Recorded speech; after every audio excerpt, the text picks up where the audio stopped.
Bonsoir, bienvenue dans cet avant en direct avec Marion, Émilie, Pierre et Patrick. Bonsoir Babette. Bonsoir à tous les quatre. À la une ce soir entre la peste et le choléra. What is the biggest enemy, ISIS or Erdogan?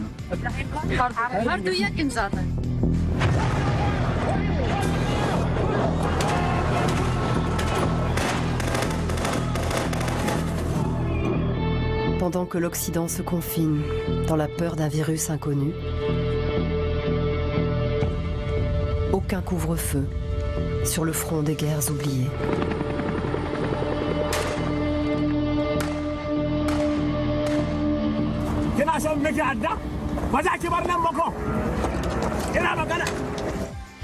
À 72 ans comme à 20, Bernard-Henri Lévy parcourt la planète pour témoigner des conflits que le monde ne veut pas voir. Un lanceur d'alerte à l'échelle de la planète, dit de lui Alain Minc, admiré par les uns, décrié par les autres. Et pourtant, il n'a jamais cessé d'aller au plus près de la grande colère des choses, selon l'expression de Jean-Paul Sartre.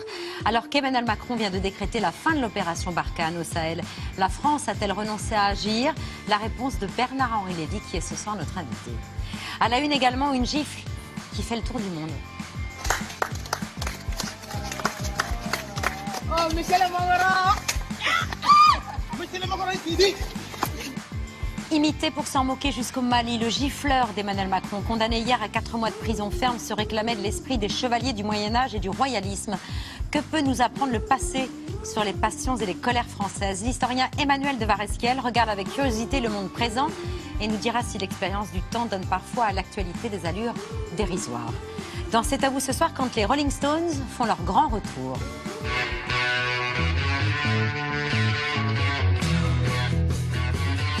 C'est la salle des instruments, les guitares. Vous avez la Telecaster mythique de la tournée 72. Enfin, et là, vous avez les carnets de travail de Mick Jagger, quand il travaille sur ses chansons, quand il écrit ses textes. Je me dis, mais c'est des bosseurs. On nous avait vendu des rebelles qui s'en fichaient comme de l'an 40. Mais en fait, c'était des super travailleurs du rock, quoi, voilà. Bienvenue chez les Stones, une exposition événement leur est consacrée au Stade Vélodrome de Marseille avec 400 objets, instruments et costumes. Visite guidée avec l'un de leurs premiers grands fans, Philippe Manœuvre, à suivre dans le 5 sur 5 d'Émilie Trainguyen. Bonsoir chère Angèle, le dernier dîner de la semaine. Oui, le dernier de la semaine. Et je ne sais pas si vous avez remarqué, mais toute la semaine, je vous ai fait des dîners végétariens avec des produits locavores. Donc votre indice carbone est très très bas. Ah. Voilà, c'était une petite Donc ce soir surprise. on se rattrape. Ce soir, sanglier rôti. Non, toujours pas. Toujours pas. Ce soir, on fait une polenta crémeuse avec des artichauts. J'ai oublié le nom. Des artichauts, merci. Oui. Avec des artichauts, feuilles. des capres et des petites chips de courgettes. Merci beaucoup Angèle, à tout à l'heure. Bonsoir Bernard-Henri Lévy. Bonsoir. Merci de votre présence ce soir. Don Quichotte des guerres oubliées, à la une cette semaine de Paris Match, magazine pour lequel vous avez réalisé cette année 8 reportages sur des guerres dont vous faites le récit dans un ouvrage sur la route des hommes sans nom et dans un documentaire Une autre idée du monde. On y revient longuement, mais d'abord l'actualité, le Mali. Emmanuel Macron l'a annoncé hier, la fin de l'opération Barkhane au Sahel. La présence durable dans le cadre d'opérations extérieures de la France ne peut pas se substituer au retour de l'État et des services de l'État, à la stabilité politique et au choix des États souverains. Nous amorcerons une transformation profonde de notre présence militaire au Sahel, dont la modalité et le calendrier seront précisés dans les semaines à venir. Cette transformation se traduira par un changement de modèle. Il impliquera le passage à un nouveau cadre, c'est-à-dire la fin de l'opération Barkhane. Retour, Patrick, sur les missions et l'origine de cette opération Barkhane. C'est une opération qui avait commencé dans une forme d'euphorie et qui s'achève dans l'enlisement et le désenchantement. En janvier 2013, l'armée française était venue neutraliser des colonnes de djihadistes qui descendaient vers Bamako, dans cette capitale en état de siège, où j'étais venu quelques jours plus tard pour une émission de radio. Je me souviens des drapeaux tricolores et des concerts de klaxons qui saluaient les blindés français. 2 semaines plus tard, François Hollande était accueilli en héros à Tombouctou, tout au nord nord du Mali, cette ville magnifique libérée de la barbarie islamiste. Le président parlait alors de la journée la plus importante de sa vie politique. 8 ans après, alors que plus de 5000 soldats français sont déployés au Sahel, les groupes djihadistes liés à Al-Qaïda ou à Daesh ne sont plus assez puissants pour conquérir Bamako, mais ils ont trouvé des points de repli un peu partout dans la région. Ils sont essaimés ou se sont disséminés jusqu'au Burkina ou au Niger.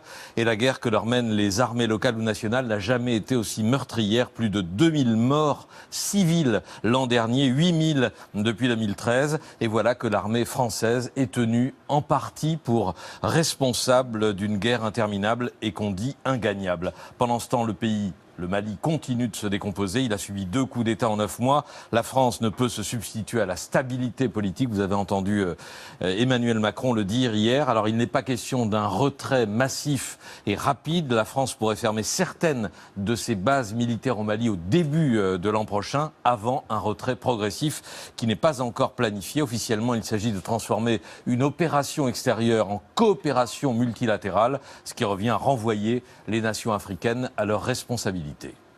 Et c'est précisément ce que vous dénoncez, ces pays livrés à eux-mêmes, laissés à leur propre sort.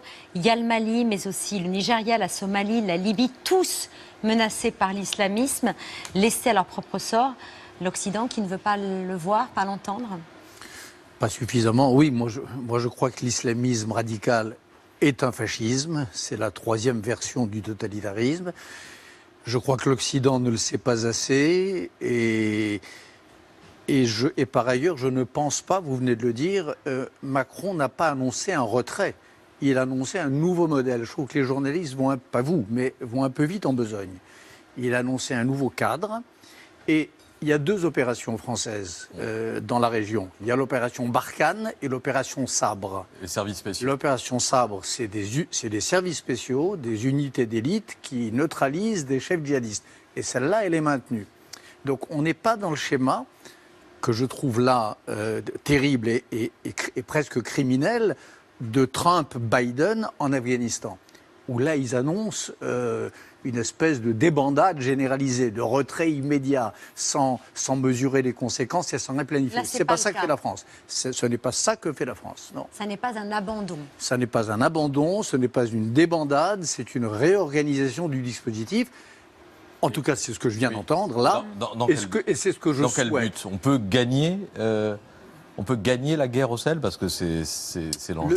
Le djihadisme, cette forme nouvelle de fascisme, on peut le contenir militairement, on peut l'empêcher de progresser, et puis après, il faut mener la vraie bataille, qui est la bataille politique et culturelle à l'intérieur du monde de l'islam, entre le monde de l'islam radical et le monde de l'islam des Lumières.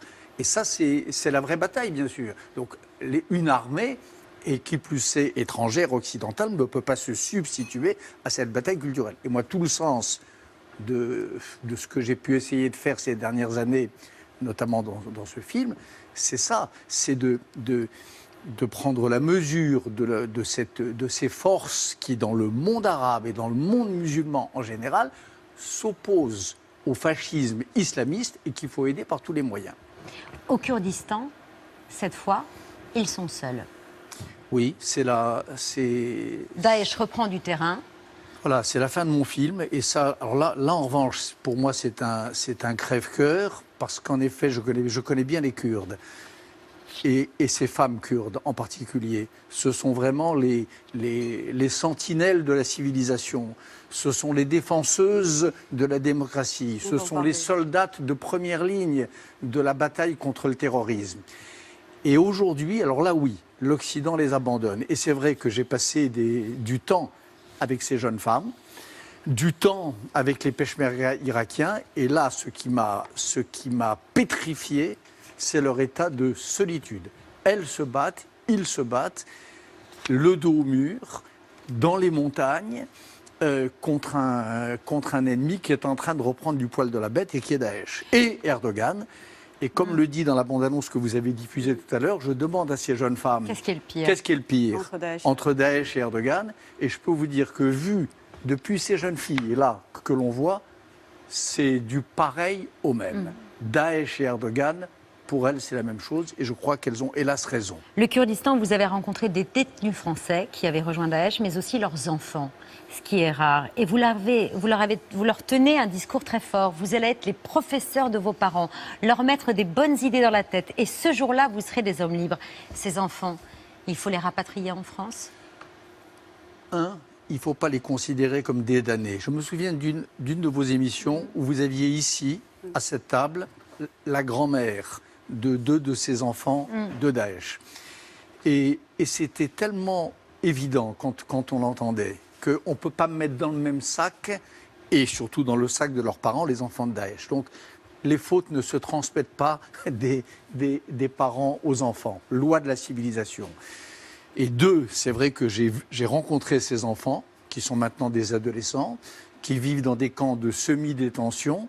Et en effet, c'est dans le film, ça, qui sera montré à Canal. Et je leur dis, vous allez être les instituteurs de vos parents, vous allez être les parents de vos parents. Et ce jour-là, si vous faites cela, vous deviendrez des hommes libres.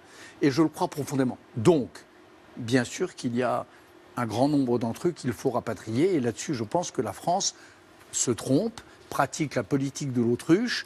Et le contraire de la politique de l'autruche, ce serait la politique du cas par cas, examiner chacun. Et, vous voyez, parmi ces enfants, j'en ai vu un, par exemple, dont le père était le bourreau de Raqqa, qui décapitait.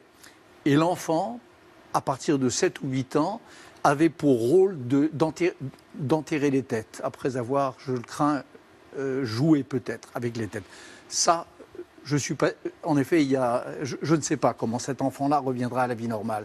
Mais celui que je montre, avec lequel je dialogue dans le film, qui est un jeune Tchétchène, je l'ai interrogé longuement. Franchement, je ne vois pas ce qui peut s'opposer à ce qu'il rejoigne ses grands-parents et sa maman, qui, eux, se trouvent en France. Vous avez également rencontré dans un lieu tenu secret le général en chef des forces kurdes, traqué par les drones d'Ankara.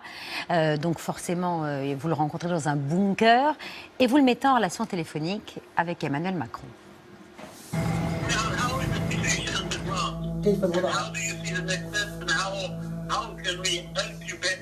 We thank your effort because you spoke to the Russians and this has a positive impact on the ground. I discussed about the situation with President Trump to ask him to increase the pressure on the Turks. Of course. He agrees with this, with your idea. This is even great. Ce rôle d'intermédiaire, de diplomate, fait dire à Gilles Herzog, le petit-fils de Marcel Cachin, l'un des fondateurs du Parti communiste, que ça fait de vous le ministre fantôme des pays oubliés. C'est une formule qui vous convient et avec quel résultat ? Ben ça c'est un résultat, parce que d'autant que la conversation a été beaucoup plus longue que cela. Là, pour des raisons évidentes, je n'en ai monté qu'un extrait. Et je crois que cette conversation, en effet, que j'ai organisée dans le cadre de ce film entre mon président de mon pays et le général en chef des forces kurdes, assiégé, traqué, droné par Ankara, était importante. Il y a eu des résultats importants. Macron a dit des choses importantes. Et à l'époque, ça c'était il y a 1 an, dans le concert de silence occidental, ça n'était pas indifférent. Voilà. Je ne peux pas en dire plus, mais je pense que cette conversation a eu un effet. Dans vos engagements, il y a parfois, non pas des échecs, mais des regrets, notamment sur le repatriement de migrants échoués dans le camp de Moria, à Lesbos. Vous avez tout tenté pour que ces 19 000 migrants puissent être accueillis. Ça n'a pas fonctionné. Je trouve, oui. Je pense qu'il aurait été si facile. 19 000 migrants, à l'échelle de l'Europe, c'est une goutte d'eau. Il aurait été si facile pour la communauté européenne, pour l'Union européenne, de s'entendre, de les répartir, même si le mot est, j'aime pas trop le mot, en effet, au prorata de la population de nos pays. Ils n'ont pas voulu le faire. Et ça, en revanche, je trouve ça honteux pour l'Europe, pour la patrie de Victor Hugo, de Dante et d'Homère, ne pas avoir été capable d'inviter, de donner l'hospitalité à cet enfant qu'on vient de voir là, à l'instant, et qui n'a pas encore compris qu'il est un être en trop sur la Terre et malheureusement qui va bientôt s'en rendre compte, c'est dégueulasse. Ça, c'est vrai. C'était rien à faire. Et je l'ai demandé. par tous les moyens possibles. Et puis bon, ça n'a pas marché. Vous êtes également retourné en Libye, où vous n'étiez pas retourné depuis la victoire de la Révolution en août 2011. Aujourd'hui, les divisions sont encore très profondes et vous y retourniez avec l'envie de lancer un appel à la trêve civile. Vous répétiez même votre discours au moment où vous êtes tombé carrément dans une forme d'embuscade. Dans la ville, des tirs retentissent qui visent ma voiture et juste derrière, celle de mes camarades.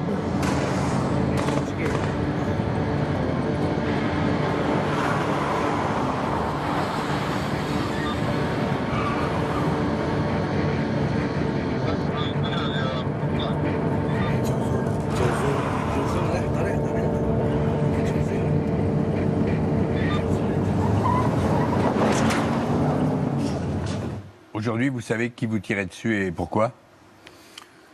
Je crois, oui. Je crois. Vous ne pouvez pas en dire plus ?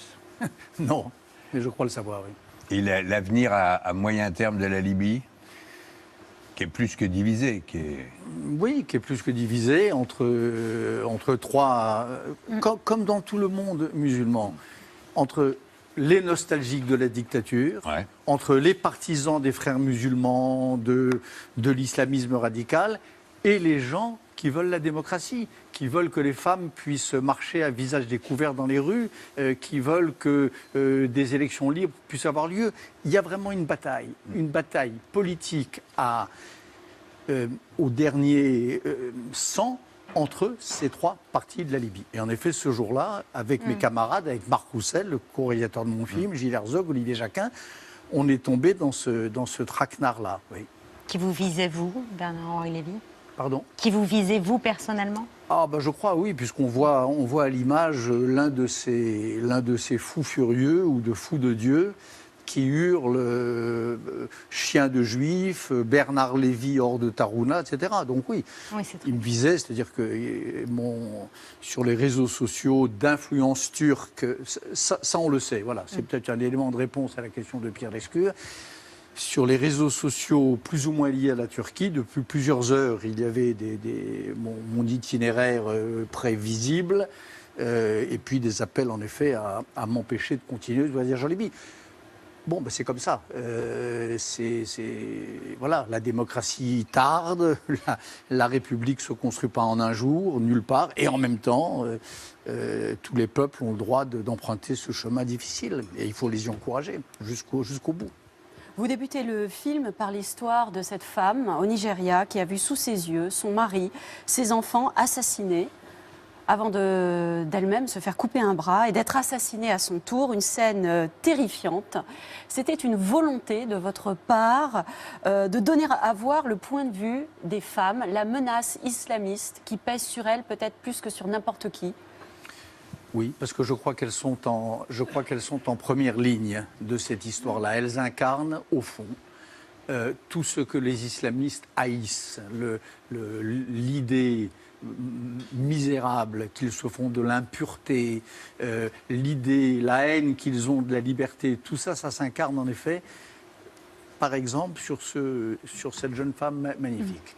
Et qui n'a pas été... Son supplice est même encore un peu plus horrible que celui que vous avez décrit, puisque, comme le film le montre, l'émir du groupe Boko Haramiste, comme elle était enceinte, a décidé que je ne sais quel commandement divin lui interdisait de l'éventrer, ou en tout cas de faire que ces hommes assistent à l'éventrement, et on lui a découpé le bras.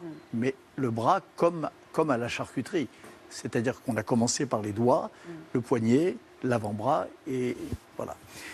Et quelques mois plus tard, pendant le tournage du film, j'apprends par les amis qui sont restés au Nigeria, que j'ai quitté, j'apprends qu'elle a fini par mourir à son tour, oui. En Somalie, vous dites vouloir convaincre ces femmes qu'elles ne sont pas vouées aux grossesses à répétition, à l'esclavage, et au Kurdistan, dont vous parliez tout à l'heure, vous avez rencontré celles qui se battent armes à la main. Je veux surtout passer du temps avec ces jeunes filles qui sont en première ligne de la guerre.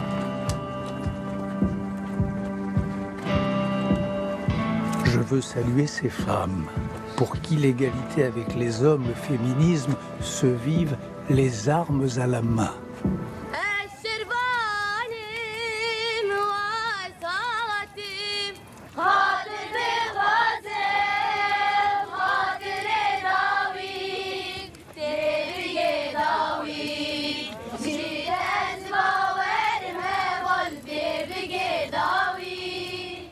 Voilà, des toutes jeunes femmes pour qui l'égalité et le féminisme se vivent armes à la main, dites-vous, et dont vous vantez l'indomptable courage. Oui, oui, elles sont à la fois le tombeau et la mémoire vivante des morts. Elles veillent sur les morts et elles veillent sur les vivants. Et aujourd'hui, si les milices d'Erdogan, les milices turques, ne progressent pas davantage, c'est à ces jeunes femmes que cette région le doit, parce qu'elles font rempart de leur corps, qu'elles sont particulièrement redoutables et que les combattants islamistes, qu'ils soient liés à Erdogan ou qu'ils soient Daesh, ont cette idée, par ailleurs, Ils ont peur. que s'ils meurent sous la balle d'une femme ou sous le coup d'une femme, ils n'iront pas au paradis, qu'ils mourront comme des lâches et qu'ils n'iront pas au paradis. Donc ils sont particulièrement terrifiés par ces régiments de femmes. Et c'est vrai que pour nous tous, ma petite équipe et moi-même, avoir passé ces quelques temps auprès d'elles, à les écouter, à essayer de... C'est quand même assez mystérieux, des filles de 20 ans qui, au lieu de fonder... qui, alors qu'elles ne rêvent, comme toutes les jeunes femmes du monde, que de fonder une famille, d'être libres, d'exercer un métier, éventuellement d'avoir des enfants. Elles vivent dans ces camps spartiates, mariées avec leurs morts et leurs vivants comme des moniales avec le Christ. Qu'est-ce qui se passe dans leur tête? C'est des héroïnes incroyables. Et en effet, j'ai voulu Rendre grâce. leur rendre hommage, oui, cette séquence du film, c'est un peu un hymne à la vaillance, à la noblesse, à la grandeur de ces femmes. Et là, c'est vrai que le féminisme, comme ailleurs, bien sûr, enfin, il a une allure particulière. Un panache extraordinaire. Surtout ces fronts, Bernard-Henri Lévy, on vous voit en costume, en chemise blanche. Le contraste est fort et peut parfois susciter des moqueries. Vous fascinez autant que vous pouvez exaspérer. On vous reproche de vous mettre en scène. Vous savez tout ça. Vous savez ce qu'on dit de vous, ce que parfois certains haïssent au point de vivre protégés, sous protection. Comme beaucoup d'autres. Sur la question, sur l'histoire du costume et de la chemise, je vais vous dire, pour moi, c'est une courtoisie élémentaire vis-à-vis des gens auprès desquels je me rends. Quand je vais passer du temps dans la ville fantôme de Mogadiscio ou dans les tranchées ukrainiennes, c'est vrai que j'ai le sentiment de devoir à ces gens avec qui je vais passer du temps d'être normal, pas de me déguiser. Et le fait d'être comme ça, c'est un hommage à leur élégance empêchée. Voilà. Ces femmes et ces hommes qui vivent sous les bombes, qui vivent dans la misère extrême, je crois qu'ils ont une élégance intérieure totalement égale à la nôtre, sauf que cette élégance-là, elle est empêchée. Eh bien, arriver chez eux, comme je le suis à Paris, comme je le suis sur votre plateau, c'est un hommage à cette élégance secrète. Et quels que soient les commentaires, les moqueries, les machins à Paris, je m'en fous. Vraiment, c'est pas important. Une autre idée du monde, ce sera diffusé le 22 juin sur Canal+ à 21h. Et ce qu'on retient de ce film, c'est l'émotion à vif que vous ressentez à chaque fois que vous revenez de reportage. Vous qui avez vu une guerre pour la première fois à 22 ans, chaque retour est compliqué avec la même culpabilité et la même tristesse. Je crois que face à ça, mais ça, vous savez, tous les reporters de guerre et certains et la plupart bien plus aguerris que moi le savent. On ne revient pas intact et on ne revient pas d'un coup. Quand on arrive de certaines des expériences qui sont narrées dans ce film, c'est difficile le retour à la réalité. Et peut-être plus encore quand vous arrivez dans un pays, dans une France, où le jeu démocratique fait que vous avez affaire à des débats qui vous semblent déments. Quand vous rentrez de Somalie et que vous tombez sur les gilets jaunes qui disent qu'ils veulent prendre l'Élysée, quand vous rentrez de tel théâtre de guerre et que Vous voyez que l'acte suprême de rébellion en France, c'est de gifler un président et d'humilier ce que les philosophes politiques appelaient le corps du roi. Vous dites qu'il y a quelque chose qui ne va pas. Donc, déphasage forcé, difficulté de réacclimatation évidente, et face à ça, vous avez dit tout à l'heure que j'avais 72 ans, ce qui est totalement exact, mais qu'on ait 20 ans ou 60, on est un novice éternel. Et ça ne change pas.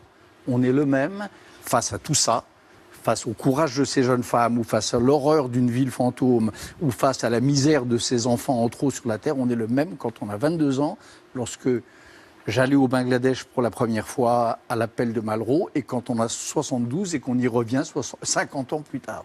Une autre idée du monde, le 22 juin sur Canal+, et le livre Sur la route des hommes sans nom qui est paru le 5 mai dernier aux éditions Grasset. Merci beaucoup Bernard-Henri Lévy d'être venu ce soir sur le plateau de C'est à vous. Merci.